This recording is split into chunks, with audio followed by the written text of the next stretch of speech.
আসসালামু আলাইকুম এভরিওয়ান, কেমন আছেন সবাই? আজকে আপনাদের সাথে শেয়ার করব মালয়েশিয়া সিরিজ 4। তো যাই হোক, এটা ছিল মালয়েশিয়ার একটা র্যান্ডম ডে, আর আমরা হচ্ছে বের হয়ে গেলাম। অলরেডি তখন বাজে সকালে 10টা কি 11টা। তো আমরা যে বিল্ডিং এ ছিলাম তার নিচেই হচ্ছে যেহেতু শপিং মল ছিল, শপিং মলের 3 তলায় বিভিন্ন ধরনের সালন ছিল। তো আমি গিয়েছিলাম সালনগুলো এক্সপ্লোর করতে। আমার ফার্স্ট কাজ হচ্ছে আজকে হেয়ার কাটের জন্য আমি সালন দেখতে বের হয়ে গিয়েছি। তো আমি মনে মনে একটা ঠিক করেই রাখছি যে আমি কোথায় কাটবো, বাট তারপরও একটু আদার্স গুলো যেগুলো ছিল ওগুলো একটু এক্সপ্লোর করছিলাম। আর এটার পাশেই ছিল একটা জিমনেশিয়াম। তো আমার হাজবেন্ডের যেহেতু এই রিলেটেড বিজনেস, তো ও দেশের বাইরে গেলে ও সবসময় ট্রাই করে যে বিভিন্ন ধরনের জিমগুলো এক্সপ্লোর করতে, যে ওগুলো আসলে কিরকম ভাইবস দেয়, ভিতরে কিরকম ইনস্ট্রুমেন্টস আছে, তো ও ওইগুলো এক্সপ্লোর করতে অনেক ভালোবাসে। তো ওখান থেকে আমরা ডিরেক্ট চলে গেলাম গ্রাউন্ড ফ্লোরে বাথ অ্যান্ড বডি ওয়ার্কসে। তো এইখানে গিয়ে আমার পুরো মাথা খারাপ। এত এত এত এত সুন্দর সুন্দর জিনিস, মানে কোনটা রেখে কোনটা দেখবো। তো ওইভাবে আসলে ফুটেজ নেওয়া যায় না, তারপরও আমি যতটুকু পারছি মানে হচ্ছে একটু ফুটেজ আর কি নেওয়ার ট্রাই করলাম। আর আমি যেহেতু এখান থেকে একটু বডি মিস্ট কিনবো, আর এই জন্যই হচ্ছে আমি যেগুলো আমার আর কি পছন্দের, অনেকগুলোই তো অপশন অনেক, তো এখান থেকে আমার যেগুলো আর কি মনে হয়েছে ভালো লাগছিল, তো সেগুলো আমি হচ্ছে ট্রাই করে দেখছিলাম। আসলে একসাথে অনেকগুলো স্মেল নিলে না বোঝা যায় না যে কোনটা মানে ভালো লাগছে বা কোনটা কিরকম। তো ফাইনালি আমি দুটো সিলেক্ট করে ফেলি, আর তারপরে আমি ওই দুটো পারচেস করে ফেলি।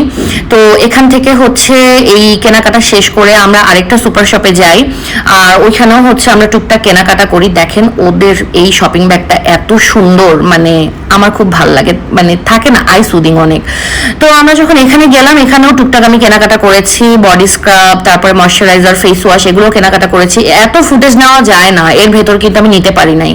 যাই হোক, এখান থেকে আমরা চলে গেলাম একটা বাকলাভা শপে। আর কালকে থেকে যেহেতু রোজা, তো আজকে দিনের বেলাটা আমরা যা যা খেতে পারবো তো ওগুলো আমরা খাবো।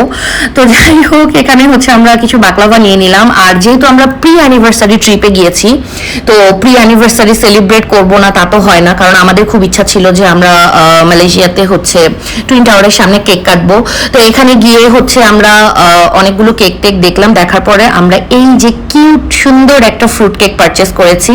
এই কেকটা এত মজা ছিল, এত মজা ছিল, মানে কি বলবো, আমার তো এখন আবার খেতে ইচ্ছা করতেছে।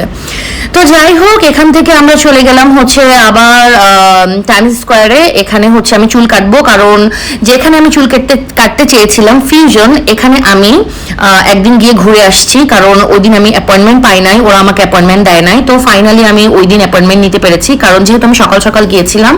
তো এই যে আমি বসে পড়লাম, আর ওখানে দেখেন মানে হচ্ছে হাজব্যান্ড ওয়াইফ বলেন বা মানে সবাই, ছেলে মেয়ে সবাই অ্যালাউড। তো আমি গেলাম, আমার হাজব্যান্ড হচ্ছে ওখানে বসেছিল। যাই হোক, আমি গিয়ে বললাম যে হচ্ছে আজকে আমি চুল কাটবো। তো ওরা বললো যে বিভিন্ন ধরনের ওরা কাট আমাকে সাজেস্ট করলো, তারপরে হচ্ছে আমি একটা ফাইনাল করলাম। তো এখানে হচ্ছে ওরা যেটা করে, হেয়ার সেট করা থেকে শুরু করে ওয়াশ করা থেকে শুরু করে ওরা টোটাল 50 রিঙ্গিত থেকে ওদের starting price, that means Bangladeshi টাকায় হচ্ছে 1300 টাকা। বাট আমরা হচ্ছে আমি বলেছিলাম যে তুমি শুধু আমার হেয়ার কাট করে দাও, আমার কোনো সেটিংস মেটিংস বা ওয়াশ কিছুই আমার লাগবে না। তো এই যে ওরা চুল কেটে দিল, বা চুল কেটে দেওয়ার পর তখন ওরা আমার জন্য মাত্র 25 রিঙ্গিত চার্জ করেছে। তো তারপরও ওরা হচ্ছে আমার হেয়ারটা খুব সুন্দর করে সেট করে দেয়। আর দেখেন, সেট করার পরে আমার হেয়ারটা এত সুন্দর, এত সুন্দর করে ওরা চুলটা কাটছে আমার, মানে দেখার মতো, মানে বেশি সময়ও লাগে নাই, বাট খুব সুন্দর করে হচ্ছে ওরা আমার হেয়ার কাটটা দিয়েছে। তো এখান থেকে চুল টুল কেটে আমরা এখন চলে যাবো আমাদের কেক ডেলিভারি নিতে, কারণ এগুলো নিয়ে ঘোরাঘুরি করা অনেক হ্যাসেল ছিল। তো আমাদের সব থেকে বলেছিল যে আপনি চাইলে এখানে রেখে যেতে পারবেন, যাওয়ার সময় নিতে পারবেন। আর পরের দিন যেহেতু রোজা শুরু, তো আমার হাজবেন্ড আর আমি এই যে কিছু ফ্রুটস, তারপরে হচ্ছে খেজুর, তারপরে কিছু জুস, এগুলো আমরা হচ্ছে মানে ড্রাই ফুড আইটেম এগুলো আমরা নিয়েছি। দেখেন বাচ্চাটা কি কিউট, মাশাআল্লাহ। ওরা হচ্ছে প্যালেস্টাইন থেকে এসে মালয়েশিয়াতে আশ্রয় নিয়েছে। তো তারপরে তো বাসায় চলে যাই। বাসায় যাওয়ার পরে এটা হচ্ছে রাতের দিকে আমরা বের হয়ে গেলাম। আর এই যে এটা আমার ছিল মানে হচ্ছে সেদিনের লুক, মানে বলতে পারেন প্রি অ্যানিভার্সারি লুক।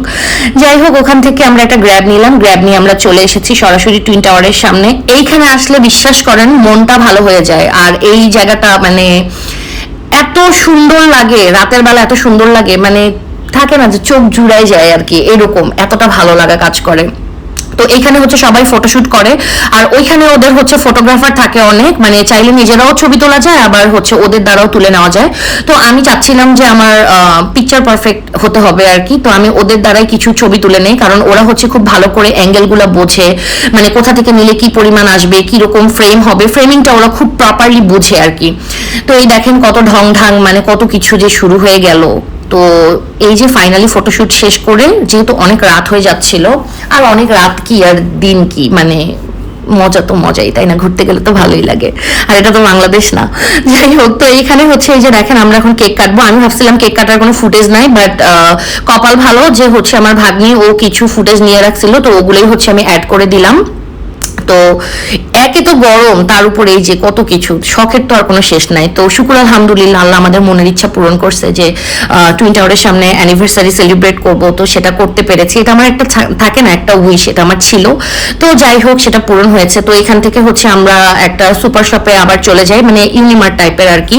তো এখানে গিয়ে আমার হাজব্যান্ড ও হচ্ছে ওর জন্য নুডলস যেটা, ওটাও বানিয়ে নিয়েছে। আমি বলছি আমারটা তুমি বানাবা না, আমারটা আমি নিজে বানিয়ে নিব, কারণ ওদের ওখানে অনেক অপশনস আছে, মানে তুমি যেভাবে খেতে চাও, যেই ফ্লেভার খেতে চাও, ভাইরে ভাই, মানে ফ্যাসিলিটিস এর কোনো অভাব নাই। মানে বাইরে ঘুরতে গেলে মনে হয় যে আমরা আসলে কোন জায়গায় থাকি। ছোট করে কথা বলছি না, বাট যেটা সত্যি সেটা তো সত্যি, মানে সব দিক দিয়ে সব রকমের ফ্যাসিলিটিস।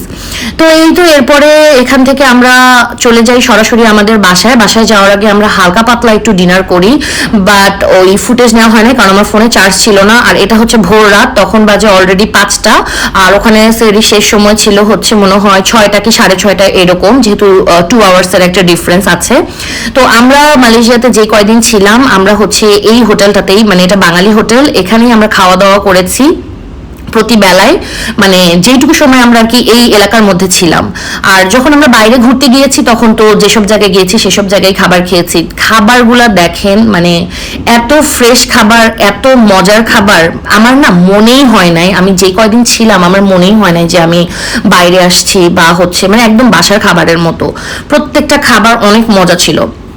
যাই হোক, আমরা এখান থেকে হচ্ছে কিছু খাবার আমরা নিয়ে নিলাম। দেখেন কি খাবার নিয়েছি, এই যে ডিম ভাজা, করলা ভাজি, তারপরে হচ্ছে চিকেন কারি আর ডাল, মানে খুব সিম্পল খাবার।